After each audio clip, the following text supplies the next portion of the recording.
गीला लैंड नहीं है वेटलैंड गीला land.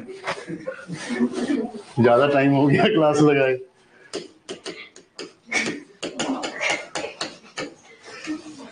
Wetlands, so last time हमने वेटलैंड के बारे में पढ़ा था। वेटलैंड मींस एक ऐसा एरिया जो कि मार्शी है। मार्शी मतलब थोड़ा सा जहाँ पे ग्रासेस बहुत ज्यादा है, साथ साथ में पानी बहुत ज्यादा है। सो दलदली क्षेत्र, यहाँ पे पानी रुका हुआ भी हो सकता है या फिर पानी चलता हुआ भी हो सकता है। दिस शुड बी स्टैग्नेंट और फ्लोइंग वाटर। सो ये पानी रुका हुआ भी हो सकता है या फिर स्टैग्नेंट भी हो सकता है। नेक्स्ट, बुरा नहीं मानना अब इस चीज पे, मजाक कर रहे हैं आप खुद ही और मैं आप ही के मजाक को दोहरा रहा हूँ, है ना। उसके बाद ये जो एरिया है ये पिटलैंड भी हो सकता है या फिर फेन भी हो सकता है, या पीटलैंड मैंने आपको लिखाया था, राइट। सो ये पीटलैंड भी हो सकता है और ये एक फेन भी हो सकता है। फेन का मतलब क्या था? फ्रिक्वेंटली फ्लडेड एरिया, जहां पे बार बार पानी का बहाव आपको ज्यादा देखने को मिलेगा, मतलब यहाँ पे पानी आपको ज्यादा देखने को मिलेगा। सो ये मार्शी एरिया है, स्टैग्नेंट है और साथ साथ में फ्लोइंग वाटर है। पीटलैंड है, फेन है, जहां पे ज्यादातर आपको पानी का बहाव देखने को मिलेगा। ये आर्टिफिशियल भी हो सकता है और नेचुरल भी।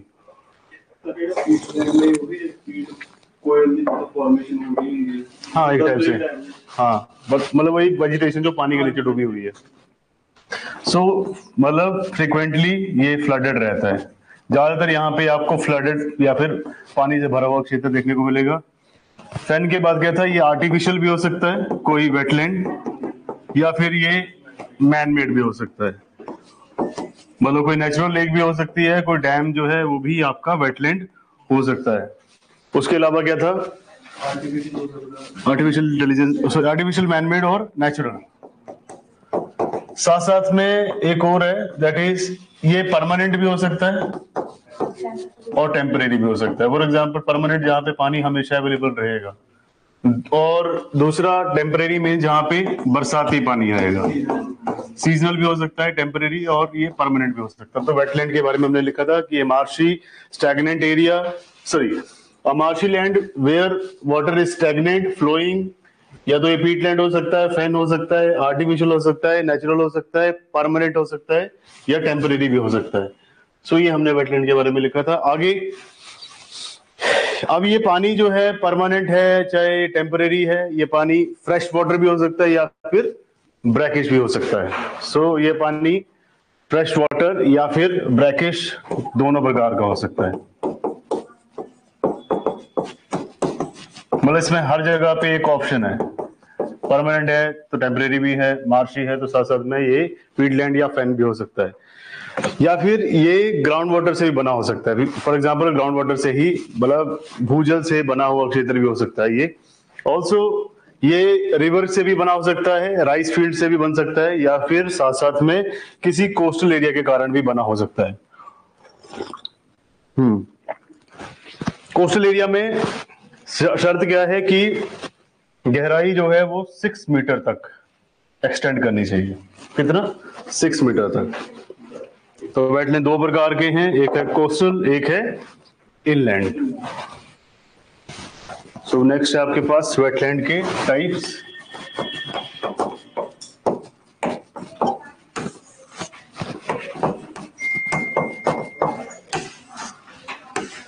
एक क्या होगा आपके पास? इनलैंड, मतलब जो कि आपकी जमीन के अंदर ही या फिर भूमि के अंदर ही आता है, राइट। दूसरा है कोस्टल, जो कि समंदर के कोस्ट के साथ या समंदर के तट के साथ बनता है। तो इनलैंड एंड दूसरा है आपके पास कोस्टल।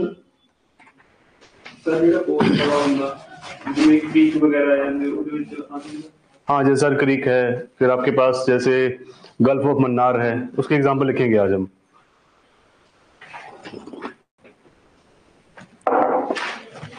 कोस्टल और इनलैंड में, और देखिए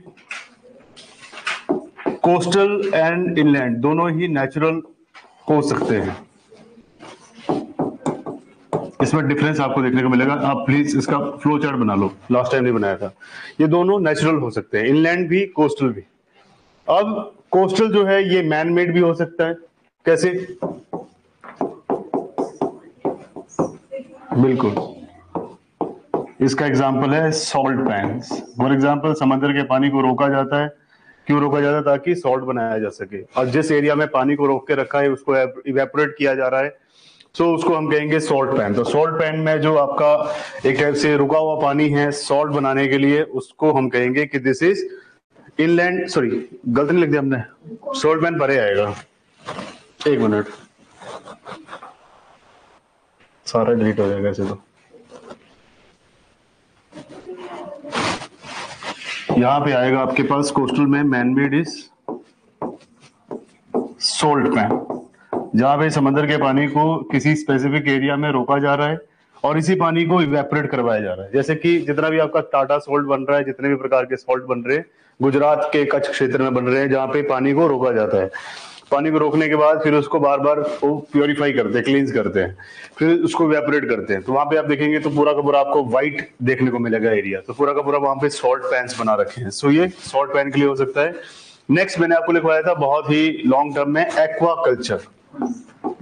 एक्वा कल्चर जहां पे आप मछलियां तो साथ साथ में उत्पादन कर ही रहे हैं, मछलियों का तो प्रोडक्शन कर ही रहे हैं, उसके साथ साथ आप वहां पे जो फाइटोप्लैंक्टन्स आपके समंदर के नीचे मिलते हैं उन्हीं फाइटोप्लैंक्टन्स को भी यहाँ पे उगाया जाता है। सो ये एक टाइप से कोस्टल इकोसिस्टम में जो आपका वेटलैंड है वहां पे सॉल्ट पैन भी हो सकता है, एक्वाकल्चर भी हो सकता है, राइट। सो एक्वाकल्चर आपको प्रॉपर्ली वहां पे करवाया गया था। ऑल्सो लास्ट है आपके पास कोस्टल में पैडी फील्ड्स। पैडी फील्ड्स मतलब राइस फील्ड्स, जहां पे धान को उगाया जाता है, तो वो भी एक वेटलैंड का ही पार्ट है। सो हाँ, दोनों में हो सकता है, दोनों में सेम रहेगा पैडी फील्ड, पर कोस्टल एरिया में ज्यादा आपका जो है राइस उगाया जाता है। अब नेचुरल यहाँ पे कौन सा होगा? इनलैंड में सबसे पहले क्या आएगा? डैम्स, है ना, जिसको आप कहते हैं कि मैन मेड लेक्स आप बनाते हैं। अगेन यहाँ पे भी पैडी फील्ड लिखिए, पैडी फील्ड्स। हाँ, इंलैंड में मैनमेड डैम है, ये लिख रहे हैं मैनमेड जो है दैट इज डैम। मैं यहाँ पे मैनमेड लिख देता हूँ। यहाँ पे आपके पास सॉल्ट पैन है, क्योंकि ये एक टाइप से कमर्शियल एक्टिविटी, ये भी कमर्शियल एक्टिविटी है, ये भी कमर्शियल एक्टिविटी है, क्योंकि आपने अल्टीमेटली डैम से इलेक्ट्रिसिटी जनरेट करनी है, आगे बेचनी है। यहाँ पे भी मैनमेड है, क्योंकि यहाँ पे सॉल्ट पैन बना रखा है, सॉल्ट यहाँ पे बनाया जाएगा, उसी सॉल्ट को आगे बेचा जाएगा। नेक्स्ट यहाँ पे आएगा आपके पास पैडी फील्ड्स। पैडी फील्ड्स या फिर any type of man made pond, lake, या फिर एक और लिख सकते हैं आप, हाँ, कोई भी प्रकार का रेजर्वोयर। हाँ, रेजर्वोयर लिख लीजिए, ज्यादा बेटर है, रेजर्वोयर पर डैम में आ जाएगा। पोंड, लेक और क्या कहते हैं उसको, जलप्रपात को क्या कहते हैं? वाटरफॉल। मैनमेड भी होते हैं वाटरफॉल्स, लेक्स भी एंड पॉन्ड्स भी। तो ऐसी किसी भी प्रकार का अगर कोई पॉन्ड है, लेक है, वाटरफॉल है, तो उसको आप कहेंगे कि दिस इज इनलैंड वेटलैंड और ये कोस्टल वेटलैंड। मतलब नेचुरल तो दोनों ही होते हैं, बट मैनमेड हमने स्पेशली लिखा कि आपको एग्जांपल्स याद रहे आगे के लिए। फिर क्या लिखा था आपने? इंपॉर्टेंस ऑफ दी वेटलैंड्स की इंपॉर्टेंस क्या है, वेटलैंड्स को हम पढ़ क्यों रहे हैं, या वेटलैंड्स को बनाया क्यों जाता है, वेटलैंड्स का हमारे लाइफ में क्या महत्व है। सबसे पहला, वेटलैंड जो है ये एक बहुत बड़े बायोडाइवर्सिटी को अपने साथ अकोमोडेट करता है। बायोडाइवर्सिटी में आपके फ्लोरा फाउना सब आता है, आपके जीव जंतु वनस्पति सारी की सारी जो है इसके अराउंड रहती है। ऑल्सो वेटलैंड जो है यहाँ पे नेचुरल लेक है, तो यहाँ पे टूरिज्म एक्टिविटी बहुत ज्यादा होती है। वेटलैंड के नियर बाई बहुत सारी माइग्रेटरी बर्ड्स आते हैं, तो लोग माइग्रेटरी बर्ड्स देखने के लिए भी आते हैं। ज्यादातर जितने भी आप कह सकते हैं शरणार्थी पक्षी भारत में आते हैं, जैसे कि पोंग डैम पे बहुत सारे साइबेरियन क्रेन्स आते हैं। ऑल्सो वेटलैंड जो है यहाँ पे रिक्रिएशन भी की जाती है। रिक्रिएशनल एक्टिविटी का मतलब क्या है? कुछ एक एडवेंचर एक्टिविटीज है ना। आजकल क्या है कि स्कूबा डाइविंग है आपके, फिर वहां पे आपको कायाकिंग करवाई जाती है, बोट्स की रेस होती है, उसको कायाकिंग कहते हैं। फिर डैम्स में बहुत सारे नीचे जो है मेटल्स को भी ढूंढने के लिए लोग जाते हैं। ऑल्सो रिक्रिएशन इस तरह भी है कि आप काफी ज्यादा एडवेंचर स्पोर्ट्स को भी यहाँ पे ऐड कर सकते हैं। तो वेटलैंड बहुत प्रकार की आपको सर्विसेज प्रोवाइड करते हैं। तो इसमें लिखा था आपने इंडिया के पास लगभग 66,000 जिसको मैंने 75,000 लिखवा दिया था आपको, वेटलैंड्स हैं, मतलब छोटे बड़े लगभग 75,000 आपके पास वेटलैंड्स हैं, चाहे वो इनलैंड है, चाहे वो कोस्टल है, चाहे वो मुख्य भूमि भारत में पड़ते हैं, चाहे वो आपके तटीय क्षेत्र में पड़ते हैं, तो लगभग 75,000 के अराउंड आपके पास छोटे छोटे झील, पॉन्ड, वाटरफॉल्स, इन सबको ऐड करके 75,000 बनते हैं। ऑल्सो ये डिफरेंट टाइप की आपको सर्विसेज प्रोवाइड करवाते हैं, है ना। आपने देखा था इसमें एक पॉइंट ये भी लिखा था कि जो इनलैंड वेटलैंड्स है उनका जो ज्योग्राफिकल एरिया है वो आपके कोस्टल वेटलैंड से ज्यादा है ना, क्योंकि इनलैंड अगर आप देखेंगे तो बहुत सारी लेक्स है, बहुत सारी वाटर बॉडीज हैं जहां पे आप कह सकते हैं कि ये वेटलैंड्स है। वेटलैंड का आपने फिर एक फ्लो चार्ट बनाया था जहां पे आपने देखा कि वेटलैंड कौन कौन सी आपको सर्विसेज प्रोवाइड करवाते हैं। तो पानी मिलता है, पहली बात तो पानी का सोर्स है, दूसरा फूड सोर्स है, न्यूट्रिएंट्स का रेगुलेशन है, सॉइल को ये दोबारा रिचार्ज करता है, नेचुरल हजार्ड को रोक सकता है एज अ बफर, है ना। कौन सा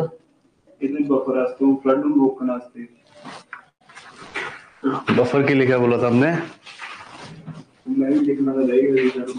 बफर के लिए आपको लिखा हुआ था मैंने, बफर जोन नहीं, राइपेरियन बफर, हाँ राइपेरियन बफर। तो ये राइपेरियन बफर का भी काम करते हैं।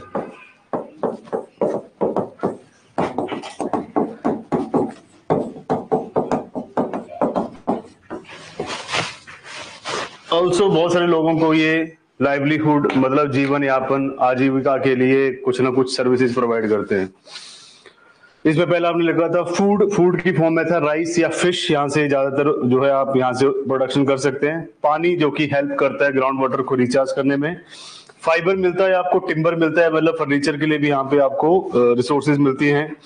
ये फ्लड, साइक्लोन, सुनामी इन सबको स्लो डाउन कर सकता है। कुछ एक मतलब इसकी जो चाहे हवाएं हैं, लहरें हैं पानी की, या फिर आप कह सकते हो जो बवनें चलती हैं बहुत ज्यादा फास्ट, या फिर जो इरोजन होता है उसको भी ये रोक सकता है। ऑल्सो हमने मैंग्रोव के बारे में देखा था, और ये न्यूट्रिएंट साइक्लिंग में भी हेल्प करता है, राइपेरियन बफर का काम करता है।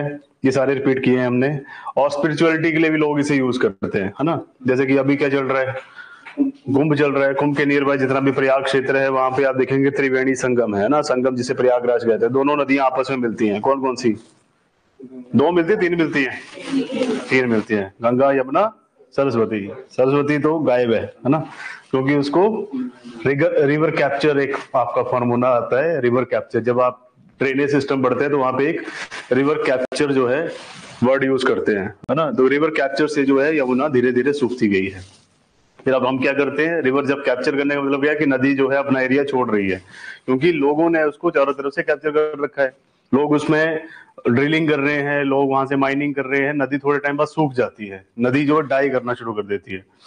फिर उस नदी को दोबारा कैसे वापस कर सकते हैं, रिवर रेजुविनेशन, है ना। जैसे कि हम गंगा के लिए रिवर रेजुविनेशन प्रोग्राम चला रखा है जिसको बोलते हैं नमामि गंगे।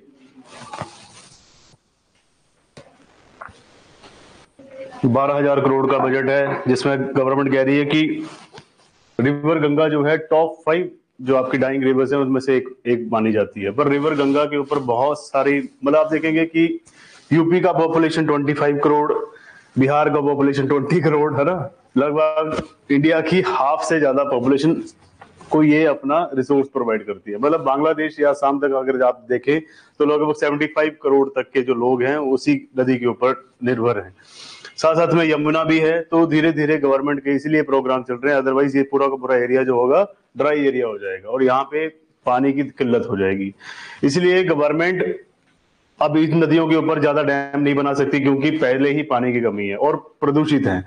तो गवर्नमेंट उसमें ट्राई क्या करती है कि जितनी भी आपके अपर जो, अब मैं दोबारा यूज करूंगा, that is upper riparian state. Upper riparian state क्या है, for example this is Bihar. तो बिहार के ऊपर का जो एरिया है दैट इज, कौन सा एरिया आता है बिहार के ऊपर, मैप याद करो, सोचो। बिहार के ऊपर क्या आता है, नेपाल आता है। बिल्कुल सही बोला इन्होंने। सो बिहार के ऊपर आता है नेपाल, और नेपाल क्या है, हिमालयन स्टेट पड़ता है एक टाइप से, हिमालयन कंट्री। अब यहाँ से बहुत सारी नदियां बहती हैं। अब ये नदियां जो नीचे आके, क्योंकि ये लो लाइंग एरिया है, निचला क्षेत्र है, तो यहाँ पे बहुत ज्यादा फ्लड क्रिएट कर देती है ना। सोरो बिहार, क्या नाम है उसका नदी, कोसी, है ना। सोरो बंगाल, दामोदर, है ना। तो ये वहां का शोक मानी जाती है क्योंकि ये नदी इतनी ज्यादा उफान में आती है कि नीचे आके पूरे के पूरे एरिया को फ्लडेड कर देती है। तो अब लो लाइंग एरिया को बचाना है तो आपको क्या करना पड़ेगा, जितने भी अपर राइपेरियन स्टेट है यहाँ की नदियों को या तो आप डैम बना दीजिए या तो इस पानी को नहरों के थ्रू लेके आइए, क्योंकि ये हिमालयन रिवर है, स्लो नहीं चलेगी, नहर वगैरह सब तोड़ देगी।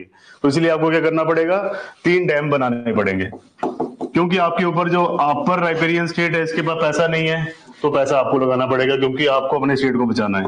तो Arun first, Arun second and Arun 3, इसके ऊपर बड़ा बवाल हुआ था पार्लियामेंट में कि ये स्टेट जो है upper riparian state Nepal, this is communist, है ना, कम्युनिस्ट विचारधारा, क्योंकि ये प्रो चाइना है और आप यहाँ पे डेवलपमेंट कर रहे हैं, तो आप कहीं ना कहीं चाइना को ही हेल्प कर रहे हैं आपके ऊपर वो इन्वेड करे। बट गवर्नमेंट का अरुण फर्स्ट, सेकंड, थर्ड इसीलिए क्योंकि बिहार और यूपी में इलेक्ट्रिसिटी की कमी बहुत है, दूसरा गर्मियों के टाइम पे पानी की कमी है। तो अब क्या करेंगे, जब आपको पानी चाहिए होगा, क्योंकि आपने ही डैम बनाया है तो उसके ऊपर लगभग 90% आपका हिस्सा है ना। इस इलेक्ट्रिसिटी को नेपाल के ऊपर डिपेंड करता है कि कहाँ बेचे, पर पानी आपका है। सो उन्होंने सीधा इसके ऊपर अपना एक डायलॉग किया, उन्होंने कहा कि पानी हमारे अकॉर्डिंग छोड़ा जाएगा या रखा जाएगा, बट इलेक्ट्रिसिटी आप किसी को बेच सकते हैं, बट 50% जितनी इलेक्ट्रिसिटी वो इंडिया को जाएगी, 50% आप चाहे बांग्लादेश को दे, चाइना को दे या अपने आप यूज करें। सो इसलिए ये चीजें की जाती है। तो उसी तरह आपके जो ये वेटलैंड्स हैं ये राइपेरियन बफर का काम करते हैं, आपको हेल्प करते हैं आपकी इकोनॉमी को ग्रो करने में। सो ये स्पिरिचुअलिटी के लिए भी यूज किया जाता है, जैसे मैंने आपको एग्जांपल दिया, वैसे ही ये टूरिज्म के लिए यूज किया जाता है, रिक्रिएशन के लिए यूज किया जाता है।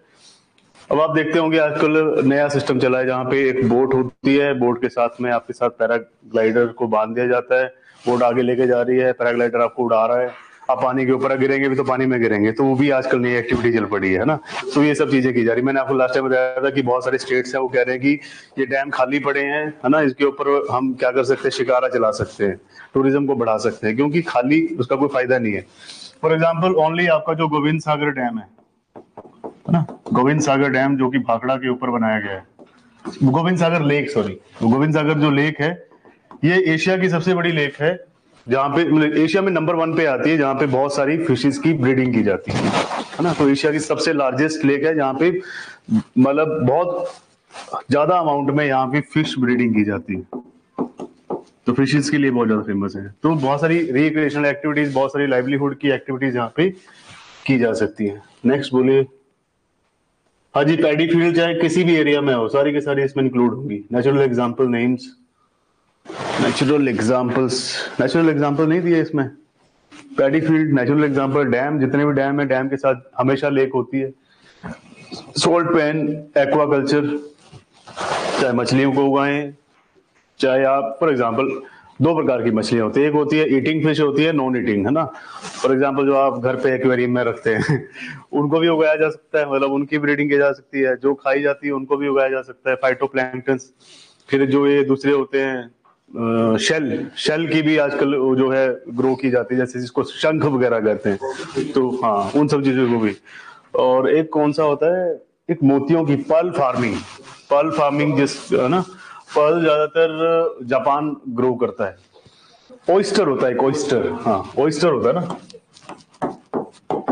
ऑयस्टर की फार्मिंग की जाती है साउथ में, तमिलनाडु और केरला टॉप पे हैं जो कि ऑयस्टर की खेती करते हैं। ऑयस्टर को काटते हैं, उसके अंदर से मोती निकलते हैं, तो वो पर्ल फार्मिंग की जाती है ये। सो वो भी एक्वाकल्चर का ही पार्ट है और बहुत महंगे बिकते हैं ये। फिर हमने देखा कि किसी भी एरिया को अगर आपने दर्जा देना है, फॉर एग्जांपल आपने पहले पढ़ लिया वेटलैंड, अब वेटलैंड जो है इनको टाइटल दिया जाता है रामसर का।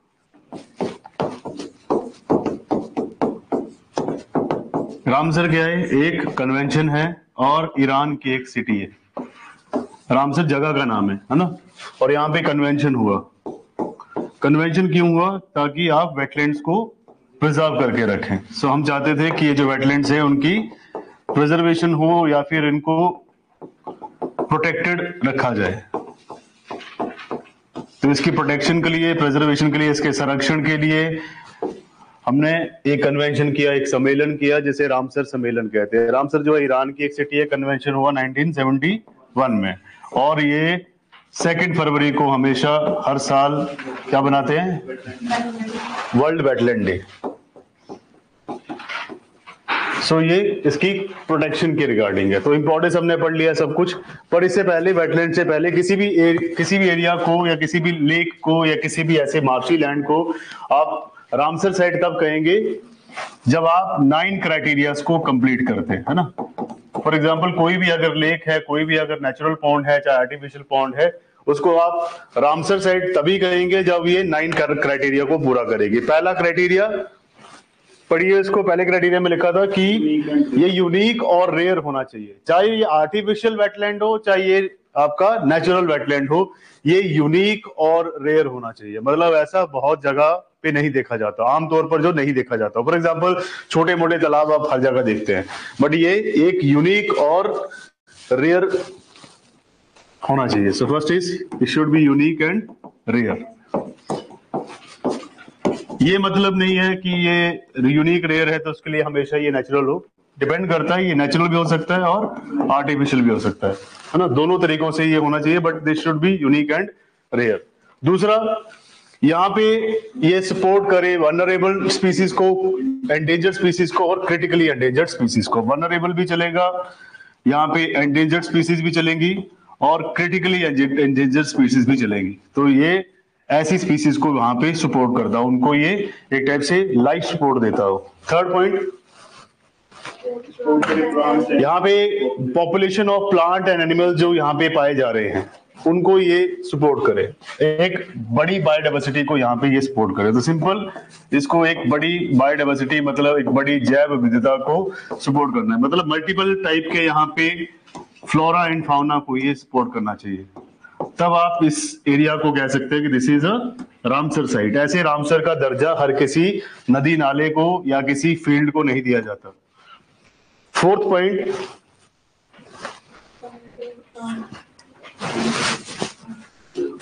है it should support plants and animal population during critical stages of life cycle and provide refuge during adverse conditions. तो जितने भी आपके पास पॉपुलेशन है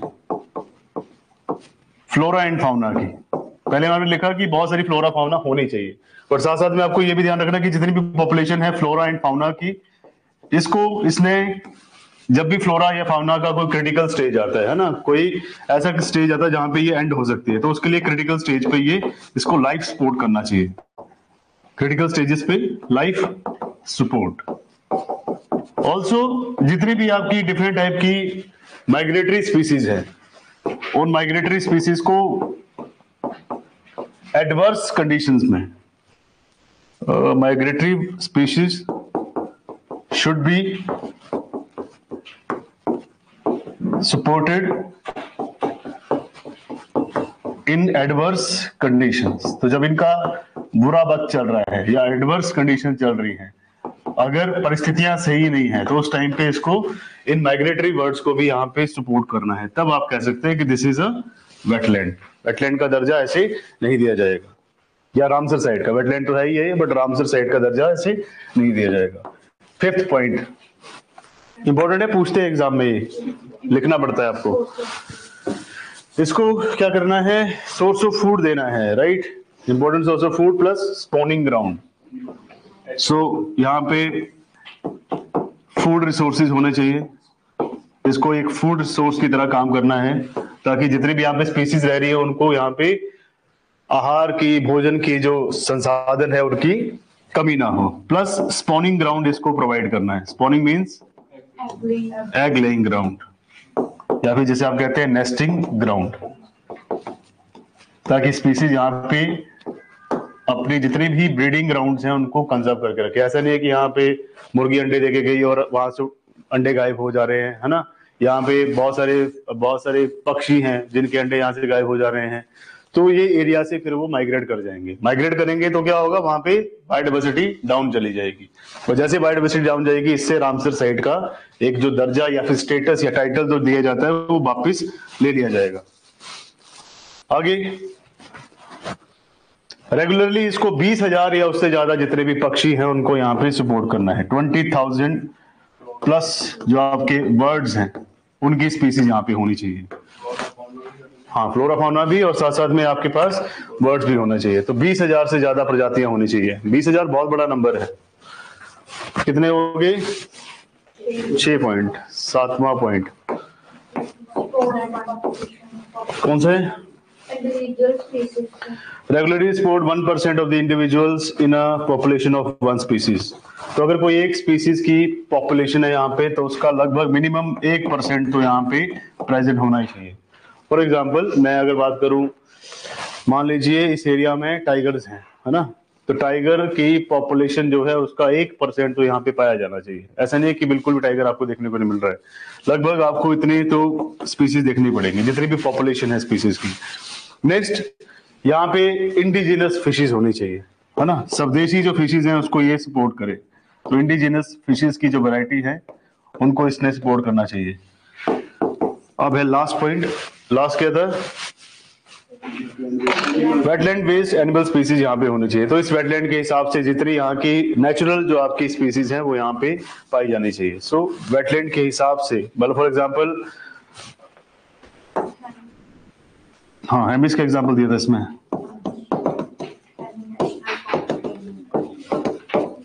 फॉर एग्जांपल कोई भी वेटलैंड है, वहां के एरिया में कुछ ना कुछ वहां की नेचुरल स्पीसीज होती है ना। पंजाब का स्टेट एनिमल क्या है? Animal black bird sir. Black bird, है ना, काला हिरण, है ना। अब मान लीजिए आपकी कांजली कोई वेटलैंड क्षेत्र है ना, या फिर रोपड़ है, उस एरिया में मान लीजिए ये आपका ब्लैक बग पाया जाता है।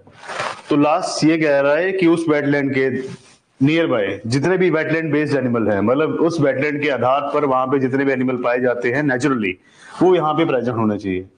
अगर फॉर एग्जाम्पल इसका मतलब ये है कि आपने वेटलैंड बना रखा है, उसको रामसर साइड का आपने दर्जा दे दिया, बट वहां पे जो नेचुरली पाया जाता है वही नहीं मिल रहा, तो उसका कोई फायदा नहीं। ऐसा नहीं हो कि साइबेरियन क्रेनी आपको देखने को मिले, आपको यहाँ पे माइना, यहाँ पे आपको स्पैरो देखने को ना मिले, क्रो देखने को ना मिले, तो अदरवाइज फिर आपका ये वेटलैंड का जो दर्जा है वो भी छीन लिया जा सकता है।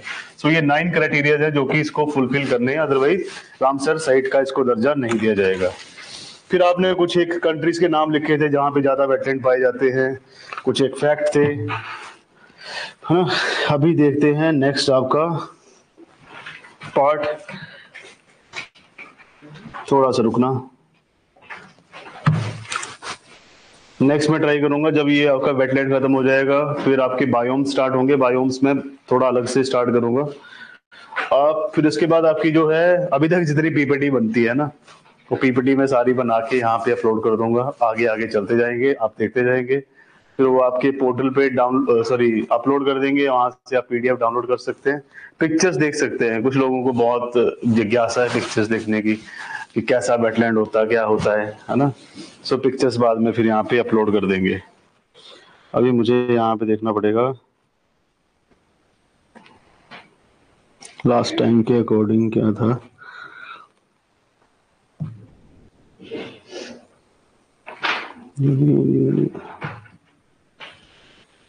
सो वेटलैंड क्या होते हैं, कितने टाइप के होते हैं, और 9 क्राइटेरियाज क्या है, इंपॉर्टेंस क्या है, रामसर साइट क्या है।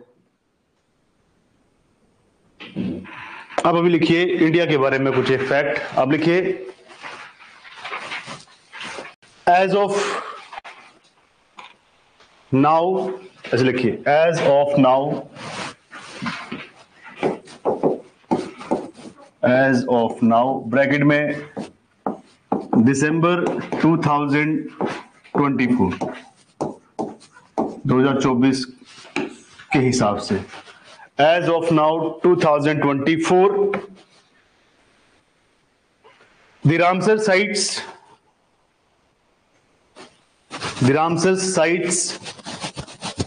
tally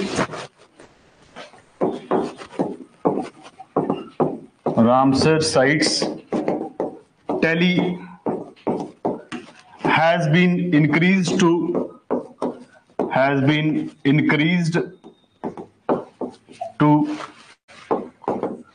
85,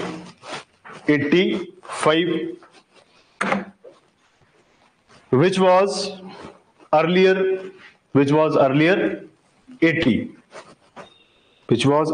80। आगे लिखिए recently added Ramsar sites in India. Recently added Ramsar sites in India. Recently added Ramsar sites in India. तो रिसेंट जो है उनको याद रखना है आपने, 85 के 85 आपसे नहीं पूछे जाएंगे, है ना, क्योंकि 85 नंबर को याद करना मुश्किल है। हाँ, थोड़ा सा अगर अतरंगी सवाल आएगा तो उससे आपसे पूछ सकते हैं कि सबसे पहली कौन सी थी, है ना, चिलिका लेक, तो ये पूछ सकते हैं, या सबसे लेटेस्ट जो ऐड हुई उनके बारे में पूछते हैं, कहाँ पे है, कौन से नेशनल पार्क के साथ में है, तो ये सब चीजें इसमें पूछी जा सकती है। 85 की 85 नहीं याद करनी है, या फिर किस स्टेट में सबसे ज्यादा है ये पूछ सकते हैं, है ना, तमिलनाडु, ये आपसे पूछ सकते हैं। सबसे ज्यादा कहाँ पे, सबसे कम कहाँ पे, सबसे पहली कौन सी है, सबसे रिसेंट कौन सी, ये पूछेंगे। 85 नहीं पूछनी है आपसे। फर्स्ट लिखिए आप, फर्स्ट लिखिए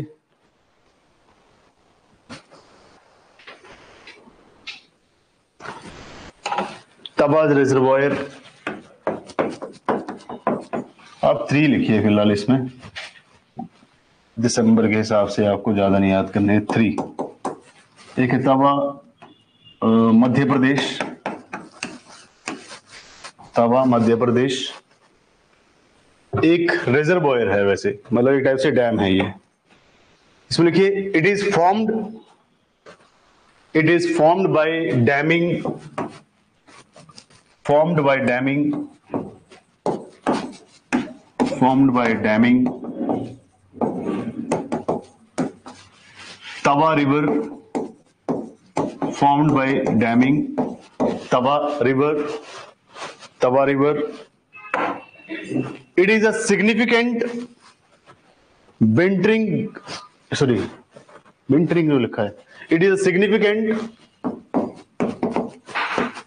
significant winter ground for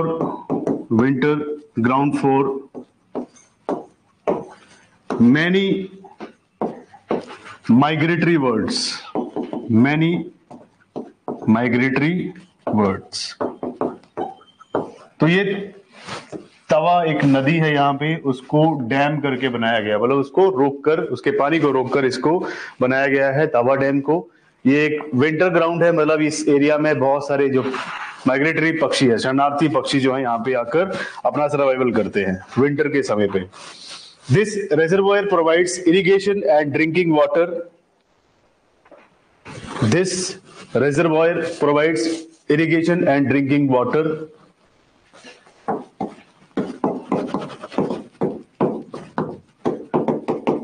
irrigation and drinking water to local fisheries and agricultural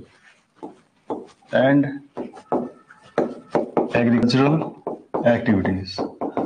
So इस डैम का पानी ज्यादातर इरिगेशन के लिए, सिंचाई के लिए यूज किया जाता है लोकल कम्युनिटी के द्वारा, और दूसरा यहाँ से फिशेस की भी पॉपुलेशन के लिए इसको यूज किया जाता है, मतलब मछली पालन के लिए और खेती के लिए, कृषि के लिए यहाँ से पानी का यूज किया जाता है। नेक्स्ट है काजू वैली सेंचुरी तमिलनाडु।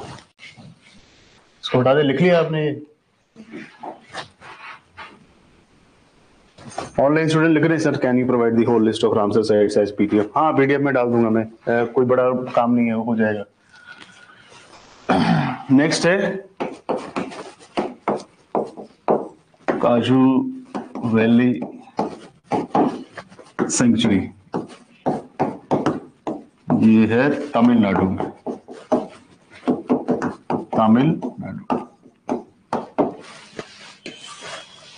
काजू valley sanctuary Tamil Nadu.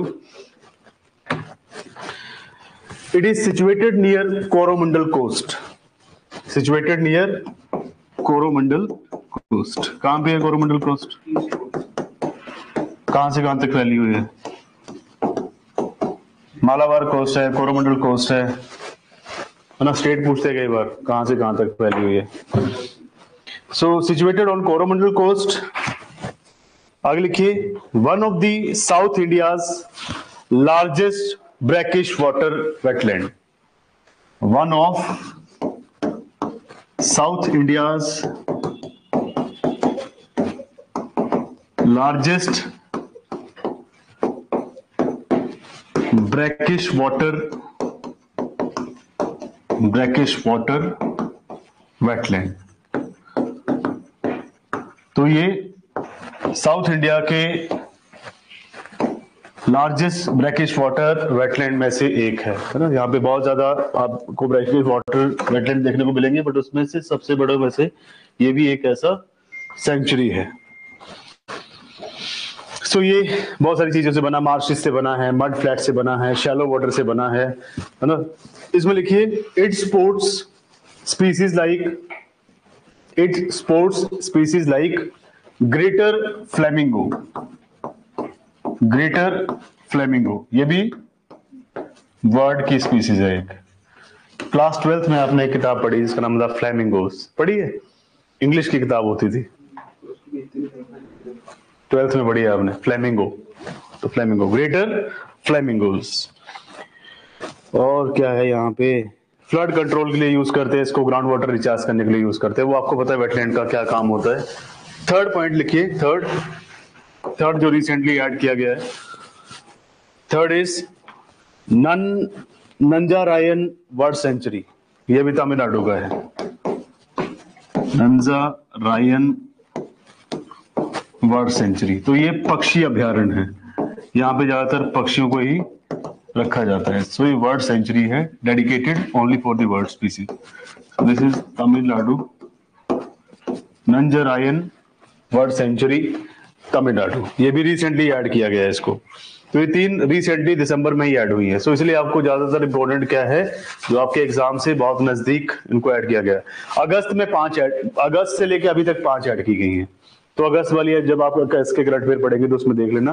But recently जो ऐड की गई होती है, फॉर एग्जांपल दिसंबर, मैंने आपको बताया अक्टूबर से लेके मार्च तक का करंट अफेयर आपके लिए बहुत ज्यादा इंपॉर्टेंट है। और वो तो आपको line to line every week का याद होना चाहिए। तो उसमें से ये आपका पॉइंट बनता है। पूछ सकते हैं कितनी वेटलैंड्स, कितनी रामसर साइट्स हैं। सो 85 में से 82 के बाद ये बाद में ऐड की गई है ना, 83, 84 एंड 85। नंजराजन में लिखिए आप, it is located on the bank of river Noyyal. It is located on the bank of river Noyyal.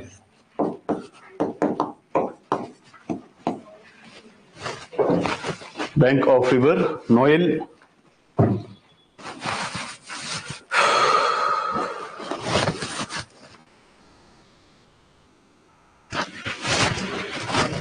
It attracts migratory birds. It attracts migratory birds. It attracts migratory birds from Central Asian flyway. Central Asian flyway. It attracts migratory birds from Central Asian flyway.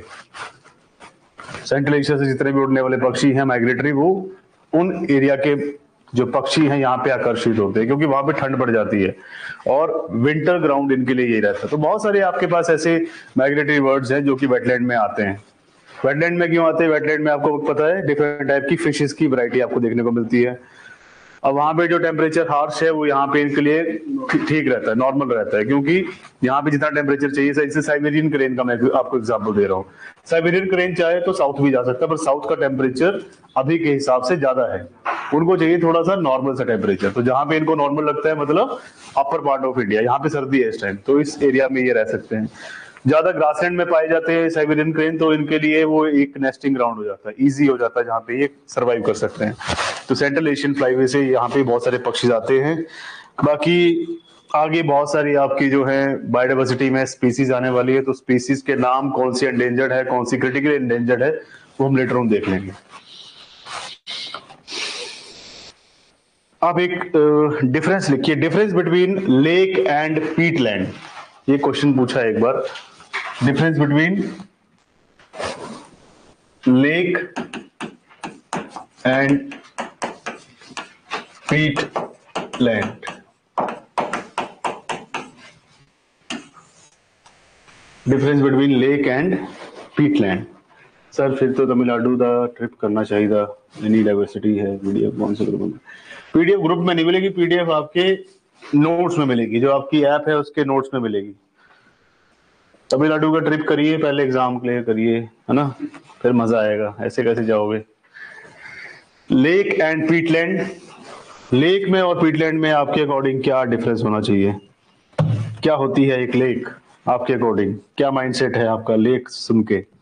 झील देखी आपने? Water body. Water body तो है ही है, दोनों ही water body है। अब इसमें से बताइए कि लेक में क्या फर्क है? लेक स्टैग्नेंट वाटर, लार्ज, वो भी चलो छोड़ो, लेक स्टैग्नेंट हो सकती है, मूविंग भी हो सकती है। सबसे मेन क्या है, दैट इज एक में फ्रेश वाटर, एक में ब्रैकिश भी हो सकता है ना। दोनों में फ्रेश भी हो सकता है, बट यहाँ पे आपके पास जो लेक का पानी है वो पीने लायक है। पीटलैंड का जो है वो मार्शी है ना, वो ब्रैकिश हो सकता है, मैक्सिमम चांसेस में आपको ब्रैकिश मिलेगा। दूसरा दलदली वाटर है ये, है ना, थोड़ा सा इसमें आपको कंटेंट ज्यादा देखने को मिलेंगे, एल्गी ज्यादा। स्लाइन वाटर भी है, स्लाइन वाटर सलाइन है, वो ब्रैकिश में आता है, टोटल सलाइन नहीं है। अब ब्रैकिश की भी अलग अलग कैटेगरी है ना। फॉर एग्जांपल सैलिनिटी के हिसाब से अगर देखें तो ब्रैकिश है। कुछ एक ब्राइन लेक्स हैं, ब्राइन का पानी तो पी नहीं सकते, जिसमें आपको 50% से ज्यादा सॉल्ट देखने को मिलेगा, जैसे कि डेड सी। सलाइन नहीं है, सलाइन है, उसका हम देखेंगे इलेक्ट्रोलोटिक एंड लेंटिक ना, उसमें आएगा परसेंटेज के हिसाब से कि सॉल्ट कितना ज्यादा है। सो पहले हम ये देखते हैं लेक एंड पीटलैंड। इसमें ना आपको कुछ एक साइड पे लिखिए पैरामीटर्स, ऐसे डालिए आप, यहाँ पे लिखिए पैरामीटर्स कि किन किन पैरामीटर के हिसाब से हम लेक और पीटलैंड को एक दूसरे के साथ डिफरेंशिएट कर रहे हैं। यहाँ पे फिर लेक लिखिए, कुछ एक लेक के पैरामीटर्स हैं, कुछ एक पीटलैंड।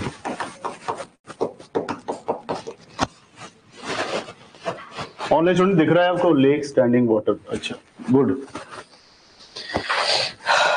Working of. अब लिखिए ओरिजिन, सबसे पहला जो पैरामीटर है दैट इज ओरिजिन, कि लेक की या पीटलैंड की शुरुआत कहां से होती है, ओरिजिनेट कहां से होते हैं, या फिर इसका उद्गम कहां से होता है। आप लिखिए लेक में largely due to tectonic activity, largely due to tectonic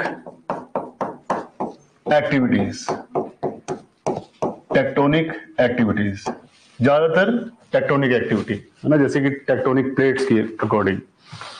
अब लेक कई प्रकार की हो सकती है, फ्लूवियल मतलब फ्लोइंग भी हो सकती है, जियोमॉर्फिक भी हो सकती है, तो वो हम नहीं लिखेंगे, सिंपल आपने लिखा इसमें टेक्टोनिक एक्टिविटी। दूसरे में लिखिए फ्लूवियल, उसमें लिखिए फ्लूवियल, फ्लूवियल मतलब जो फ्लो करता है, याद रखना है, यहां भी लिखी लो यार, प्रॉब्लम आएगी बाद में। फ्लूवियल और स्टैग्नेंट भी हो सकती है। लेक का पानी रुका हुआ भी हो सकता है या फिर फ्लूवियल भी हो सकता है, मतलब फ्लो भी कर सकता है। यहाँ पे फ्लूवियल होगा पीटलैंड, साथ में लिखिए रेजिडुअल लेक, मतलब ये भी रुका हुआ भी हो सकता है, एक जगह पे रेजिडेंट।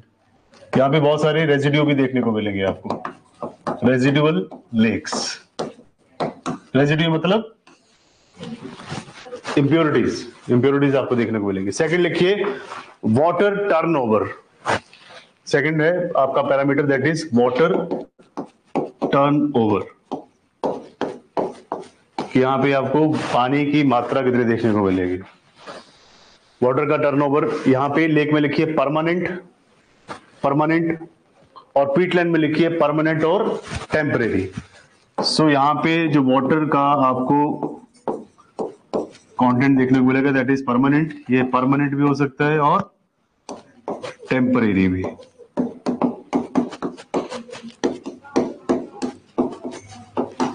एक टाइप से पीटलैंड जो एक पॉन्ड हो गया, पॉन्ड तालाब।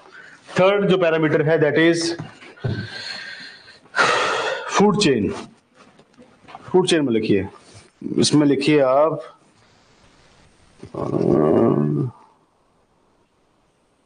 डोमिनेंट प्रोड्यूसर, मेन पॉइंट इसी के लिए कर रहे हैं हम, डोमिनेंट प्रोड्यूसर। ज्यादातर यहां पे प्रोडक्शन किस चीज की होगी, डोमिनेंट प्रोड्यूसर। प्रोड्यूसर कौन सा है इसमें लेक में, फाइटोप्लैंक्टन्स, फाइटोप्लैंक्टन्स मतलब पानी के नीचे पाए जाने वाले छोटे सूक्ष्म प्रकार के पौधे। सो फाइटोप्लैंक्टन्स। दूसरी जगह पे है मैक्रोफाइट्स, यहां पे आपको पीटलैंड में देखने को मिलेगा macrophytes. Macro means large, fights mean पौधे। सो बहुत बड़ी बड़ी ग्रासेस, बुशेस यहां पे देखने को मिलेगी। सो ये तीन मेन आपके डिफरेंसेस हैं, इससे ज्यादा नहीं करना, क्योंकि आपसे पूछेगा ज्यादातर कि लेक और पीटलैंड में पानी का ओरिजिन कैसे है, वाटर कितना रहता है परमानेंट या टेम्परेरी, एंड नेक्स्ट प्लांट्स कैसे हैं। So, जहां पे भी आए वहां पे ध्यान रखिए, है ना। अब ऐसे ही चलो रैंडम पूछ लेते हैं, पीटलैंड या लेक, इन दोनों में से ज्यादा राइपेरियन बफर का काम कौन सा करेगा? मतलब अगर कभी फ्लड आता है तो रोकेगा कौन? लेक। लेक का साइज बड़ा है, ये तालाब है छोटा सा, ये तो साथ के साथ भर जाएगा, ये क्या उसको रोक सकता है? इसमें बायोडाइवर्सिटी हाई है, उसमें बायोडाइवर्सिटी कम है, बस इतना सा आपको याद रहना चाहिए। नेक्स्ट जो है अकॉर्डिंग टू हमारे सिलेबस के हिसाब से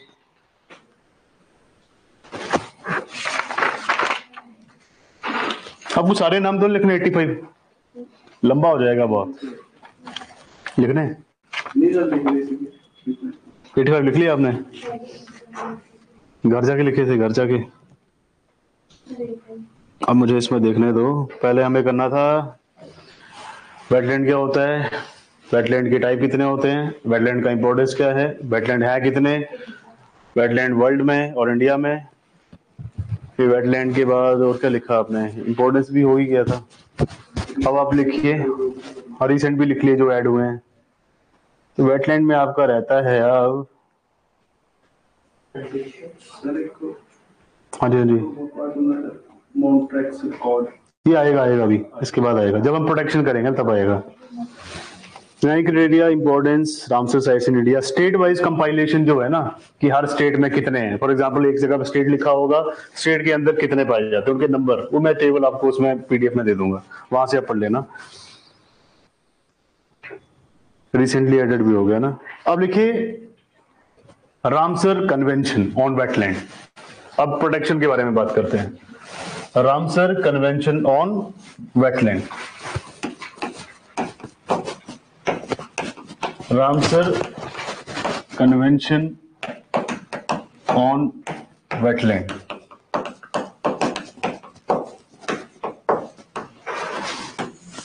Ramsar name of city in Iran. एक बेसल कन्वेंशन है, वो भी बेसल एक सिटी है, that is in the Germany, है ना, जहां पे होता है क्योटो प्रोटोकॉल। क्योटो कहां पे? जापान में, वहां पे हुआ ये प्रोटोकॉल, वहां पे उन्होंने मीटिंग की, तो नाम रख देते हैं। जैसे कि कई जगह लिखा होता है दिल्ली डेक्लेरेशन, है ना, दिल्ली में कोई मीटिंग हुई जिसके वहां पे इन्होंने डेक्लेरेशन किया। फॉर एग्जाम्पल दिल्ली डायलॉग, जिसको आप कहते थे कि दिल्ली में कोई डायलॉग रखा गया, दो कंट्रीज के बीच में वार्तालाप हुआ, है ना। फिर शिमला एग्रीमेंट, है ना, शिमला समझौता जिसे कहते हैं, तो शिमला के साथ समझौता नहीं हुआ, दो कंट्रीज के बीच में समझौता हुआ, बट हुआ शिमला में, है ना। तो ऐसे करके नाम रख रखे हैं। तो ये कंट्री है ईरान में। कन्वेंशन मतलब एक टाइप से मीटिंग। और वेटलैंड आपको पता ही है किस लिए, इसके प्रोटेक्शन के लिए, इसको प्रिजर्व करने के लिए। कॉजेज क्या है वो भी लिखेंगे, कैसे खराब हो रहे हैं वेटलैंड। सो वेटलैंड के बारे में लिखिए आप, रामसर कन्वेंशन ऑन वेटलैंड। इसमें लिखिए it is an international agreement, it is an international agreement, यह एक अंतरराष्ट्रीय समझौता है। It is an international agreement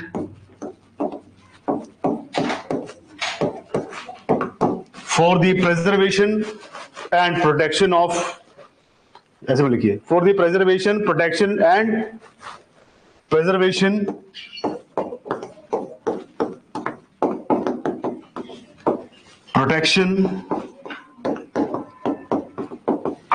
and responsible use of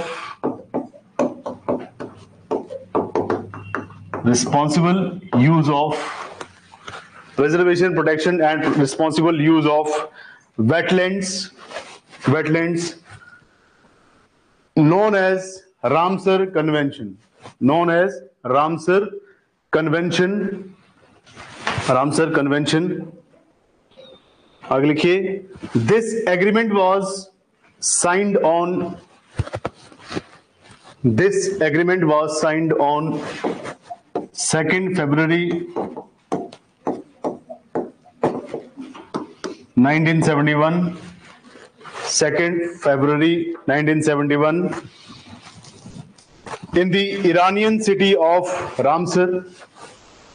This agreement was signed on 2 February 1971 on the, या फिर at the, not on the but at the Iranian city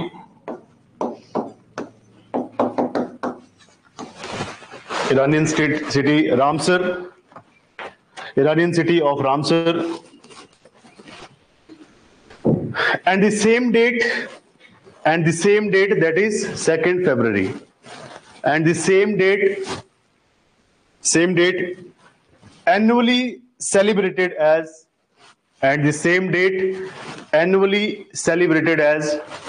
World Wetlands Day, and the same date annually celebrated as World Wetlands Day। तो हर साल ये जो same date है, same तिथि है, दिनांक है, इस दिन विश्व वेटलैंड दिवस मनाया जाता है। हर साल ये वेटलैंड डे जो है 2 फरवरी को मनाया जाता है। बहुत रिसेंट अभी आने वाला ये है ना। लास्ट ईयर का मैं आपको लिखवा दूंगा, थीम क्या थी, कहाँ पे हुआ, किसने होस्ट किया। इस साल का जो आपका होगा, आपको 2 तारीख को करंट अफेयर चेक करना, उसमें देखना है कि इस बार किस कंट्री ने, हाँ जी समझा नहीं मैं, इस साल का करंट अफेयर बन जाएगा। पिछले साल का जो था 2 फरवरी 2024 को जो वेटलैंड डे बनाया गया, उसकी थीम कहां पे बनाया गया, किसने होस्ट किया, वो मैं लिखा दूंगा। 2 फरवरी 2025 अभी आने वाला, उसको आपने नोट करना है। आपने चाहे सर्च करना है गूगल पे, या फिर आपने डिफरेंट टाइप के जो आपके पास ऑर्गेनाइजेशन है, जैसे वर्ल्ड वेटलैंड डे की ऑर्गेनाइजेशन का एक वेबसाइट है, उस पर भी पूरा का पूरा डाटा दिया होता है। बाकी राम से ये लिखाने की जरूरत नहीं है कि वेटलैंड होता क्या है ना। अब लास्ट ईयर का देखते हैं कि, अब लिखिए, ministry of environment, forest and climate change, simple ऐसे लिखिए, ministry of environment, forest and climate change, in collaboration with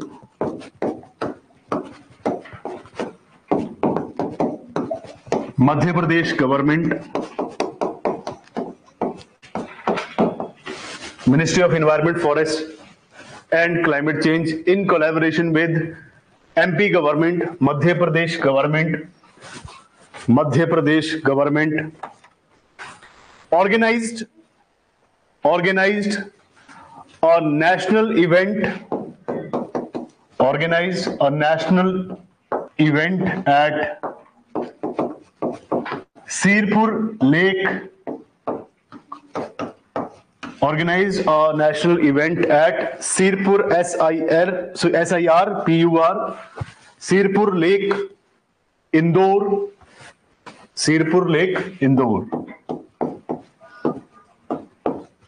तो भारत सरकार की जो एक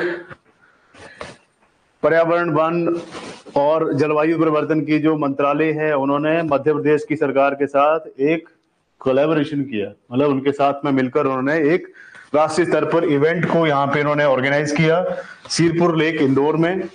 अब इसमें इन्होंने क्या किया, to celebrate world wetland day 2024, world wetland day 2024, WWD 2024, world wetland day 2024। तो यहाँ पे ये वर्ल्ड वेटलैंड डे 2024 को यहाँ पे इन्होंने सेलिब्रेट किया। अभी आपका मिनिस्टर चेंज हो चुका है, ministry of environment, forest, climate change का। याद रखना चाहे तो याद कर सकते हैं, कैबिनेट के जितने भी मिनिस्टर्स हैं, जैसे कि फाइनेंस मिनिस्टर याद होना चाहिए, है ना, और कौन सा याद होना चाहिए, डिफेंस मिनिस्टर याद होना चाहिए, होम मिनिस्टर याद होना चाहिए, फाइनेंस के साथ साथ में फिर आपका नेशनल जो है मिनिस्ट्री ऑफ एक्सटर्नल अफेयर, ये याद होना चाहिए आपको। ये कुछ एक इम्पोर्टेंट है ना। फिर और कौन है, कम्युनिकेशन ब्रॉडकास्टिंग इतना जरूरी नहीं है, यूथ का भी इतना, यूथ अफेयर्स एंड स्पोर्ट्स इतना भी याद करने की जरूरत नहीं है। एजुकेशन आपको याद रहना चाहिए, एजुकेशन मिनिस्टर का नाम याद रहना चाहिए। सो ये कुछ एक जो इंपॉर्टेंट उनके नाम याद रखिएगा। थीम क्या थी, लिखिए थीम वर्ल्ड वेटलैंड डे 2024। हर साल थीम चेंज होता है, सो याद रखेंगे थीम इस साल का। तो कई बार खेल जाते हैं, आपने 2025 का याद किया, 24 का पूछ लेते हैं, तो दोनों याद रखना 24 और 25। वेटलैंड्स एंड ह्यूमन बीइंग्स, ऐसे एपिस्ट्रोफी स्टार्ट करेंगे, सॉरी इसको बोलते हैं एपिस्ट्रोफी नहीं बोलते, inverted commas. Wetlands and human being, wetland and human beings, wetlands and human beings, humans well-being, sorry, humans well-being, wetlands and humans well-being, बस इतना सही। कई बार बहुत बड़ा होता है, केवल एक होता है wetlands and human well-being, फिर उसके बाद ऐसे कोमा लगा देंगे, फिर आगे लंबी लाइन लिखी होती है ना, वो बहुत मुश्किल हो जाता है। सो अच्छा है, इजी रहेगा आपको। अब आप लिखिए अमृत धरोहर इनिशिएटिव, इन्होंने नया इनिशिएटिव स्टार्ट किया है, अमृत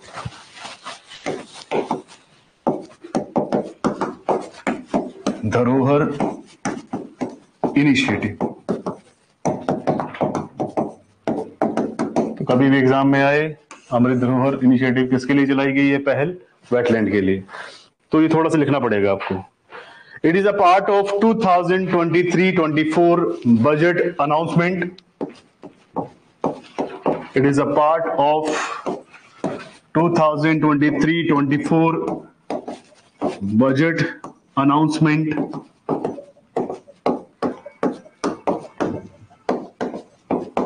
तो ये 2023-24 का जो बजट था उसमें इसको अनाउंस किया गया था। Launched by Ministry of Environment, Forest and Climate Change. Launched by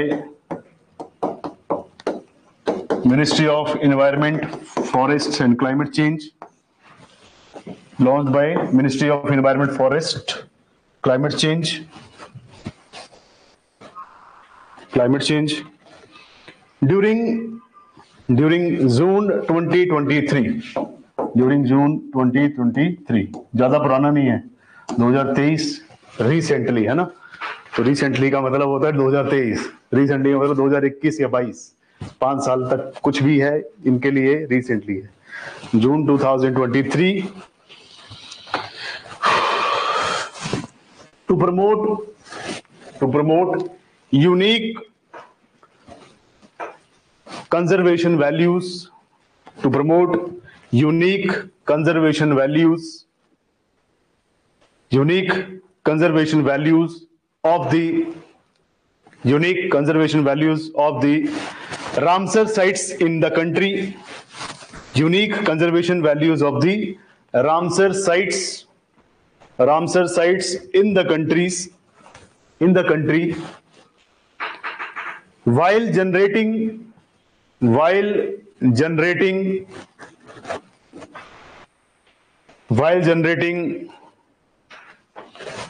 employment opportunities,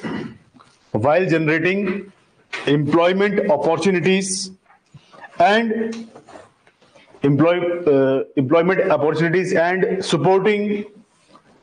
supporting local livelihoods.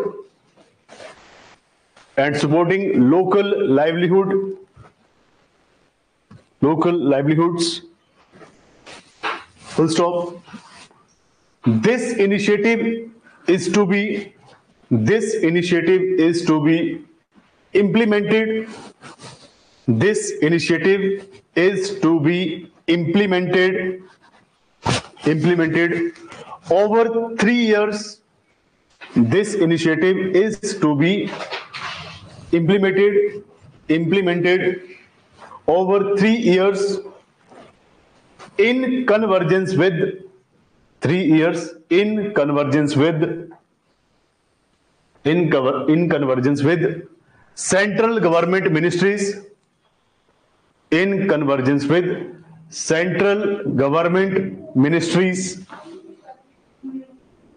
and other government organization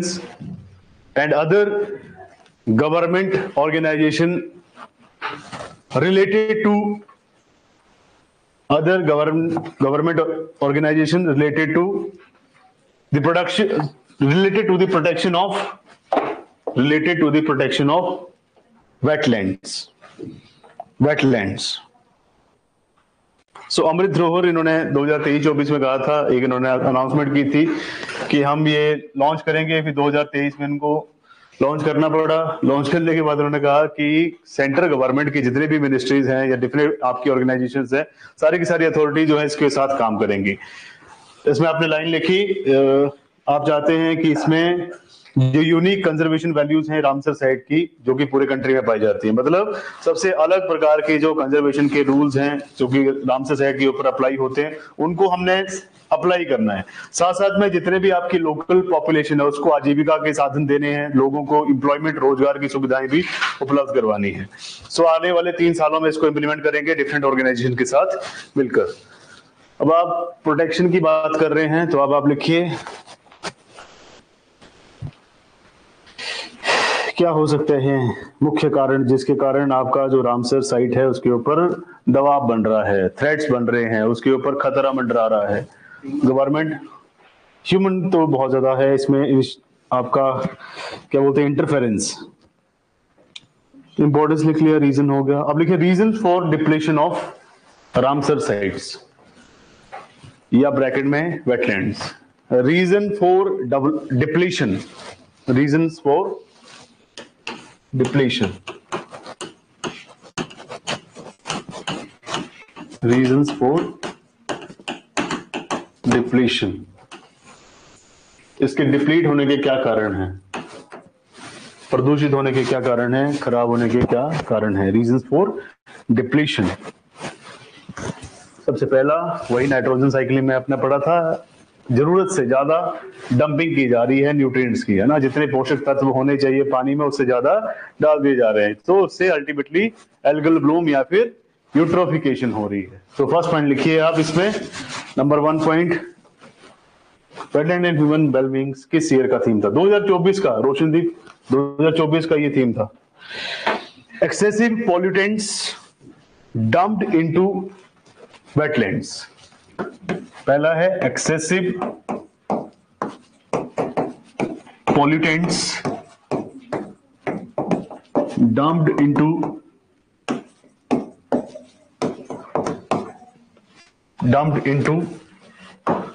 wetlands beyond the recycling capacity. Excessive pollutants dumped into the wetlands beyond the recycling capacity. तो हर एक natural जितना भी आपके पास phenomenas हैं, ना, for example trees हैं, trees के पास भी एक लिमिट है कि जितना ज्यादा ये फोटोसिंथेसिस कर सकते हैं। ट्रीज के पास भी एक लिमिट है कि कितना ज्यादा ये कार्बन डाइऑक्साइड को आपके एटमॉस्फेयर से रिमूव कर सकते हैं। बट अगर आप उसकी मात्रा ही बढ़ा देंगे तो ट्रीज भी क्या कर सकते हैं, है ना। उसी तरह पानी के पास भी कार्बन सिक्वेस्ट्रेशन करने की एक हेल्प, फॉर एग्जांपल जो आपकी वाटर बॉडीज है उनकी भी एक कैपेसिटी है कि जितने भी आपके ये पॉल्यूटेंट्स हैं उनको ये रिसाइकिल कर पाए।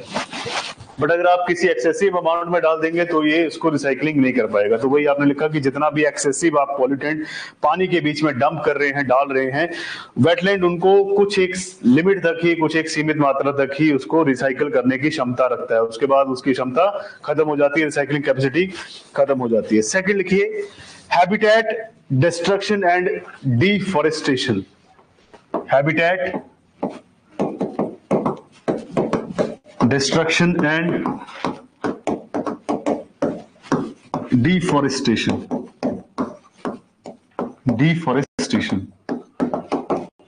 So आवास स्थानों को यहाँ पे क्या किया जा रहा है, डिस्ट्रॉय किया जा रहा है, तोड़ा जा रहा है।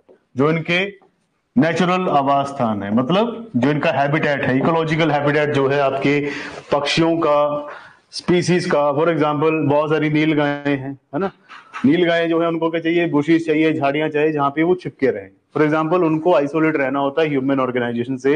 ह्यूमन जो आपका लेवल ऑफ ऑर्गेनाइजेशन है उससे दूर रहना चाहते हैं। ये फूड चेन में इनकी आदत है कि ये छुपके ही रहते हैं।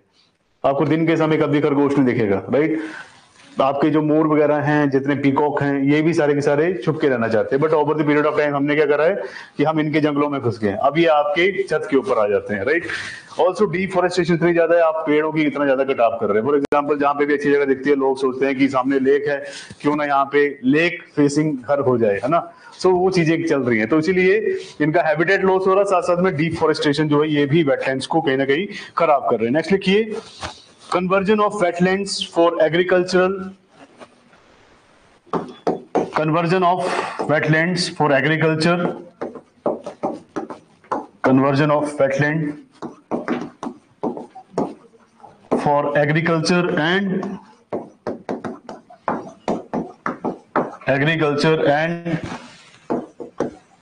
encroachment।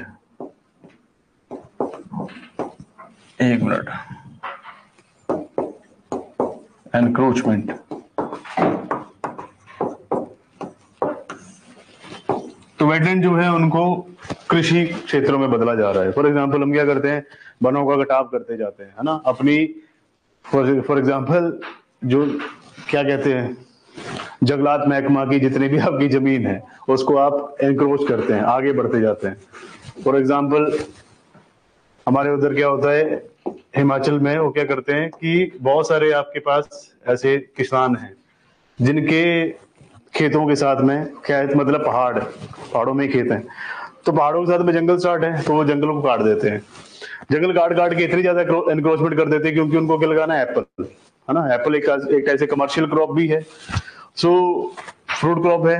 अब ये एनक्रोचमेंट करते जाते हैं, अब इतनी ज्यादा एनक्रोचमेंट कर लेंगे कि इनका अगर थोड़ा सा पहाड़ था तो पूरा पहाड़ ही काट देंगे, वहां पे पेड़ लगाते जाएंगे। वैसे ही बहुत सारी जगहों पे ऐसा किया जाता है कि उस एरिया को, वेटलैंड को जो है एग्रीकल्चर एक्टिविटी के लिए बढ़ाने के लिए, फॉर एग्जांपल आपके पास 2 एकड़ जमीन थी, उसको 4 एकड़ करना है, कैसे करेंगे, रातों रात जंगल साफ कर दिया जाएगा, आग लगा दी जाएगी, उसके बाद फिर मशीनरी से पूरा का पूरा क्लियर कर दिया जाएगा, फिर बाउंड्री बढ़ा ली जाएगी। पता है किसको है, पटवारी को, है ना, कानून को पता है, तहसीलदार को पता है, बट उनको भी कहीं ना कहीं चुप करा दिया जाता है ना। आगे एनक्रोचमेंट पर कई बार वहां पे अगर आपका डिस्ट्रिक्ट फॉरेस्ट ऑफिसर आ जाए, डीएफओ साहब, तो डीएफओ क्या करेगा, वो दौरा से सारा का सारा डिलिमिटेशन को देखेगा कि कितना एनक्रोच्ड एरिया है। उसके बाद क्या किया जाता है, उस एरिया में जितनी भी आपने एग्रीकल्चर एक्टिविटी कर रखी है, वो चाहे आपने गेहूं, मक्का, गन्ना कुछ भी बीज रखा है, वहां पे मशीनरी चलती है गवर्नमेंट की सारी क्रॉप्स को पहले वो डिस्ट्रॉय करेंगे। उसके बाद भारी जुर्माना लगाया जाएगा।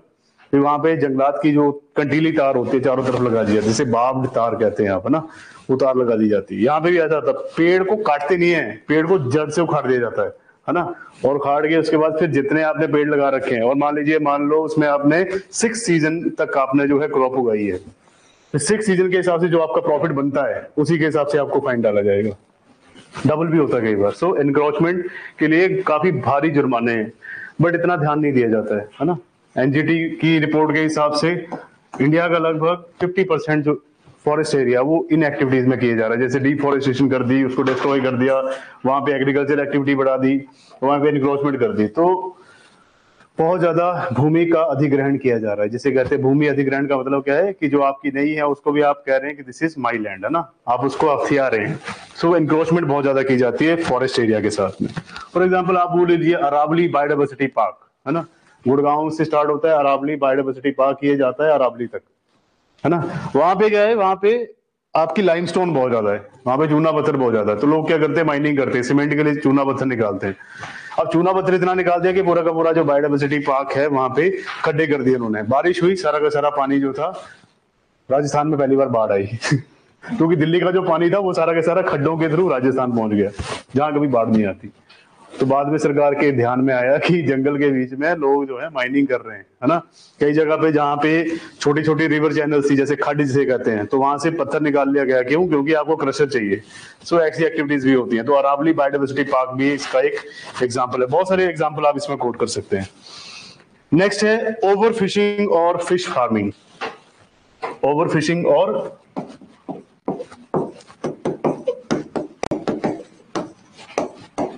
Fish farming.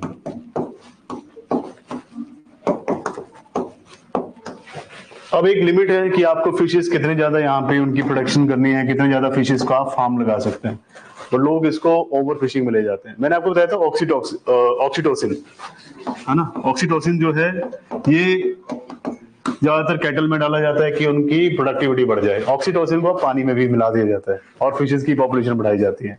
अब उस पानी को अगर इंसान पिएगा तो उसकी हार्मोनल चेंजेस कितने ज्यादा हो जाएंगे। सो ये खतरनाक चीज है। सो फिशिंग के लिए भी ऐसे से टॉक्सिन्स को यूज किया जा रहा है, ऐसे से केमिकल्स को यूज किया जा रहा है। नेक्स्ट लिखिए over grazing. Over grazing, over grazing, over grazing का प्रॉब्लम क्या है? मैंने आपको बताया था ओवर ग्रेजिंग से क्या होता है, केस स्टडी में ही क्या होता है, आपकी मिट्टी जो है वो अपर्दन करना शुरू कर देती है। मिट्टी अपर्दन करना शुरू करती है तो मिट्टी जो इंपॉर्टेंट मिट्टी आपके पास है, सॉइल जो कि एल्यूवियल है, वो बह जाती है। वहां पे धीरे धीरे वो डेजर्टिफिकेशन की तरफ बढ़ता जाता है, तो इससे मरुस्थलीकरण शुरू हो जाता है।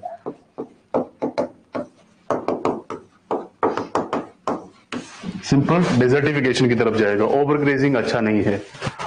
मतलब आप जो है चरागाह तो उसको बना रहे हैं, यहाँ पे आप अपने भेड़ बकरी जितने भी आपके कैटल्स हैं उनको चरा रहे हैं, बट ओवर ग्रेजिंग ठीक नहीं है लॉन्ग पीरियड के लिए। नेक्स्ट है removal of sand from beds, river beds. Removal of sand comma pebbles, एक और बोलते हैं शब्द boulders.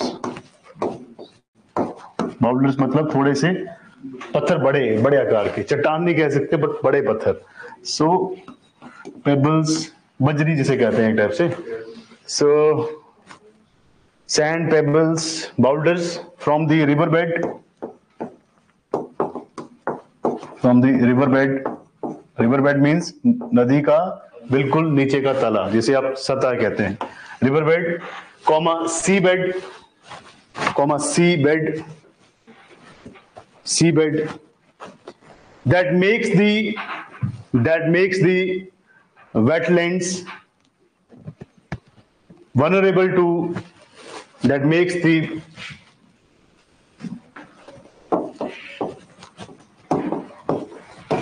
the wetlands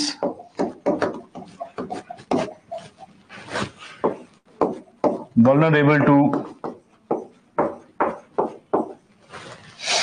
erosion, अपर्दन, erosion and tidal bore,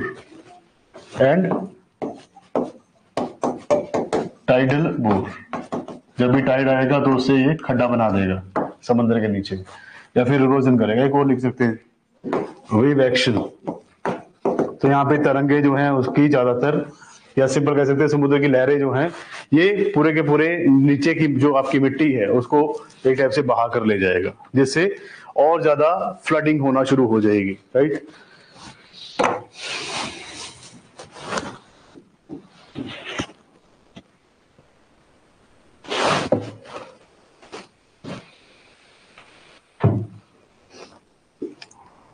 अब लिखिए measures to protect wetlands, measures to protect wetland, measures to protect wetlands।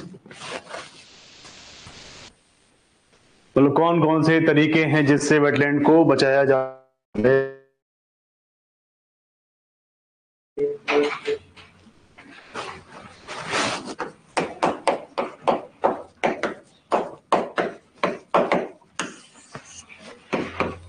पहला तो Ramsar convention,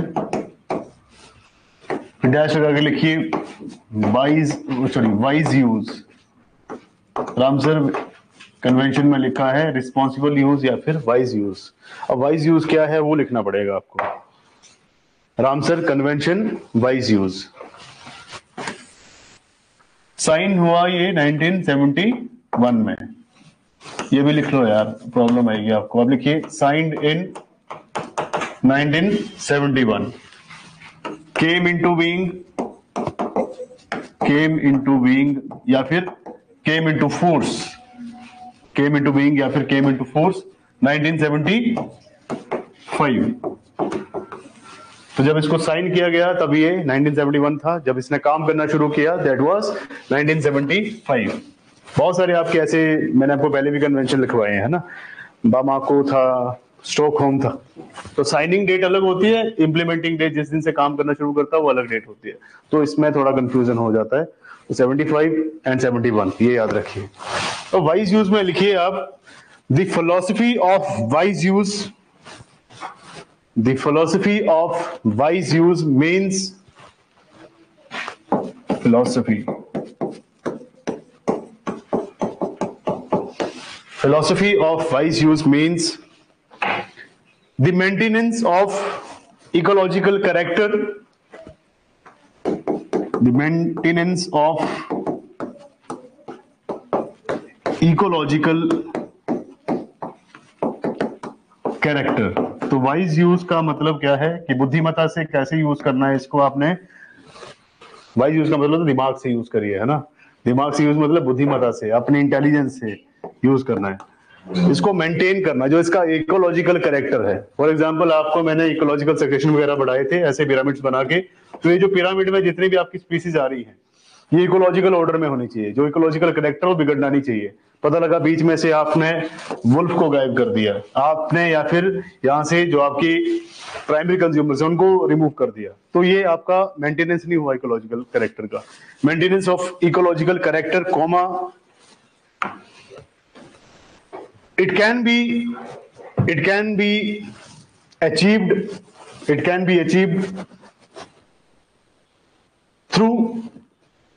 achieved through implementation of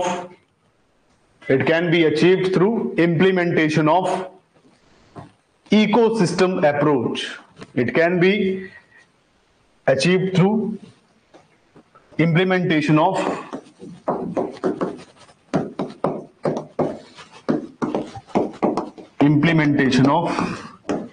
ecological approach।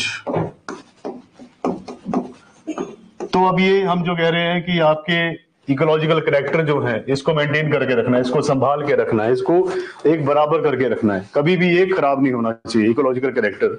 दूसरा, ये कैसे अचीव किया जा सकता है, जब आप इसमें इकोलॉजिकल अप्रोच को रखेंगे कि आप इकोलॉजी के हिसाब से जो आपका पारिस्थितिक तंत्र है जिसमें डिफरेंट टाइप के आपके स्पीसीज पाए जाते हैं, डिफरेंट टाइप की प्रजातियां पाई जाती हैं, उनके साथ कोई भी टाइप का एक्सप्लोटेशन ना हो, उसके साथ कोई दोहन ना हो, उसके साथ कोई छेड़छाड़ ना हो, तभी ये आप इसे अचीव कर सकते हैं with in the context of, आगे लिखिए, with in the context of sustainable development, with